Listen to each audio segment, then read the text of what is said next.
প্রিয় ছাত্রছাত্রীরা, আজকে আমি তোমাদেরকে এই ভিডিওর মাধ্যমে ক্লাস 6-এর ইতিহাস যে সমস্ত প্রশ্নগুলো দেওয়া আছে 2025 সালের রায়মার্টিন প্রশ্নবিচিত্রাতে প্রথম পর্যায়ক্রমিক মূল্যায়ন এই 7 নম্বর স্কুলে যে সমস্ত প্রশ্নগুলো আছে পেজ নম্বর 263-তে সমস্ত প্রশ্নের উত্তর আমরা আলোচনা করবো আজকে এই ভিডিওর মাধ্যমে। তোমরা ভিডিওটা শুরু থেকে শেষ অবশ্যই দেখবে, আর চ্যানেলে যদি নতুন হয়ে থাকে অবশ্যই তোমার চ্যানেলটাকে সাবস্ক্রাইব করে রাখবে। পরবর্তী যে স্কুলগুলো আছে সেগুলো প্রশ্নোত্তর পাওয়ার জন্য এবং এর আগের স্কুলগুলো প্রশ্নোত্তর আলোচনা করে দেওয়া হয়েছে, তোমরা প্লে লিস্ট থেকে পেয়ে যাবে, সেগুলো অবশ্যই সেখান থেকে দেখে নিও।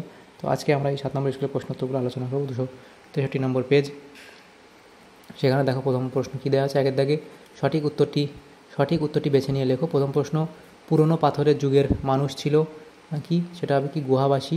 এরপরে আছে ভীমবেটকা গুহা অবস্থিত, সেটা হবে মধ্যপ্রদেশে। এরপরে আছে সবচেয়ে পুরনো আদিম মানুষের খোঁজ পাওয়া গেছে কোথায়? এটা হবে পূর্ব আফ্রিকায়। তারপরে আছে সেটা লক্ষ লক্ষ বছর ধরে আদিম মানুষ হাতিয়ার বানাতো পাথর দিয়ে, অপশান সি। তারপরে আছে মেহেরগড় সভ্যতা আবিষ্কার করেন জ্যা ফ্রাঁসোয়া জারিজ। হরপ্পা সভ্যতা আবিষ্কৃত হয় 1921 খ্রিস্টাব্দে। এরপরের প্রশ্ন, দুয়ের দাগের দু এক কথায় উত্তর দেওয়া যে কোনো দুইটি। প্রথম প্রশ্ন, আফ্রিকার ঘন জঙ্গলের লেজবিহীন বড় বানরকে কি বলা হতো? এদেরকে এপ বলা হতো। তাহলে এদেরকে এপ বলা হতো। এরপরে প্রশ্ন, পাথরের যুগকে কটি পর্যায়ে ভাগ করা যায়? তাহলে লিখবে কি?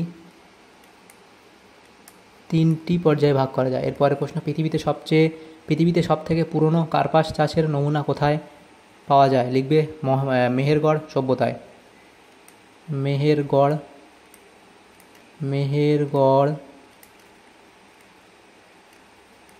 সভ্যতায়। এরপরে আছে একটি নদীমাতৃক সভ্যতার নাম লেখো। লিখবে হরপ্পা সভ্যতা। একটি নদীমাতৃক সভ্যতা হরপ্পা সভ্যতা। এরপরে প্রশ্নগুলো দেখো কি বলা হয়েছে। 3 দাগের প্রশ্ন, সত্য মিথ্যা নিরূপণ কর, সত্য মিথ্যা লেখো। প্রথম প্রশ্ন, নতুন পাথরের যুগে মানুষের প্রথম খাদ্য উৎপাদন শুরু করে। নতুন পাথরের যুগে মানুষ প্রথম খাদ্য উৎপাদন শুরু করে, এটা এখানে ঠিক বলা হয়েছে। নেক্সট প্রশ্ন, ভীমবেটকার গুহাগুলি উত্তরপ্রদেশে অবস্থিত, এটা ভুল। নেক্সট প্রশ্ন, হরপ্পা সভ্যতা ছিল গ্রামীণ সভ্যতা, এটাও এখানে ভুল বলা হয়েছে। তাহলে এরপরে যে প্রশ্নগুলো আছে দেখো, 4 দাগের 5 এবং 6 দাগের প্রশ্নগুলো নেক্সট পেজে আলোচনা করবো আমরা। 4 দাগের প্রথম প্রশ্ন, মাঝের পাথরের যুগে হাতিয়ারের কি পরিবর্তন হয়েছিল? সেটা অবধি তোমরা লিখবে এখান থেকে।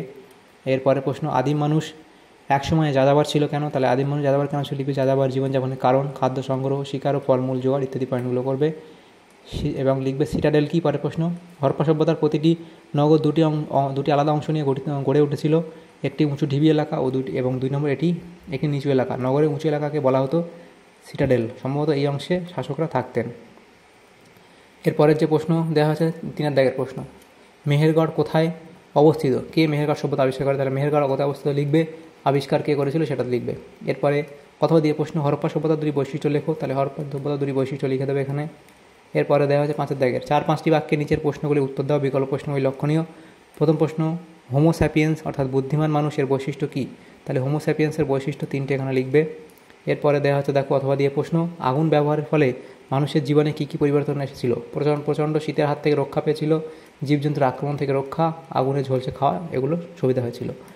এরপরে প্রশ্ন ছিল হরপ্পা সভ্যতায় শস্য মজুত রাখার ব্যবস্থা কেমন ছিল? তাহলে শস্যাগারের গঠন, এই পয়েন্টগুলো এখানে তোমরা লিখে দেবে। তারপরে ছিল প্রশ্ন অথবা দিয়ে মহেঞ্জোদারোর স্নানাগারে বর্ণনা দাও, এখান থেকে অবধি লিখবে। 6 দাগের 8-10টি বাক্যে নিচের প্রশ্নগুলি উত্তর দাও। প্রথম প্রশ্ন, আদিম মানুষ জোট বেঁধেছিল কেন? তাহলে আদিম মানুষ জোট বাঁধার কারণ পশু শিকার করার জন্য, নিজেদের আত্মরক্ষার জন্য এবং চাষবাস ও পশুপালনের জন্য। তারপরে প্রশ্ন ছিল কি, এই প্রশ্নের 8টা পার্ট ছিল, জোট বাঁধার ফলে কি সুবিধা হয়েছিল বলে তোমার মনে হয়? তাহলে আদিম মানুষ জোট বাঁধার সুফল পয়েন্টগুলো এখানে করবে। এরপরে 3টে পয়েন্ট এখানে দিয়ে দেবে। তারপরে প্রশ্ন যেটা দেওয়া হয়েছে দেখো, সেটা বলা হয়েছে 2 দাগের প্রশ্ন, হরপ্পা সভ্যতার ব্যবসা বাণিজ্য কেমন ছিল লেখো। তাহলে হরপ্পা সভ্যতার ব্যবসা বাণিজ্য সম্পর্কে লিখবে যোগাযোগ ব্যবস্থা, স্থলপথ, জলপথ, আমদানি ও রপ্তানি, এগুলো এবং মেসোপটেমিয়ার সঙ্গে বাণিজ্য ইত্যাদি পয়েন্টগুলো করে অবধি লিখবে। তাহলে আমাদের এখানে যে সমস্ত প্রশ্নগুলো ছিল সমস্ত প্রশ্নের উত্তর আমরা আলোচনা করলাম আজকে এই ভিডিওর মাধ্যমে।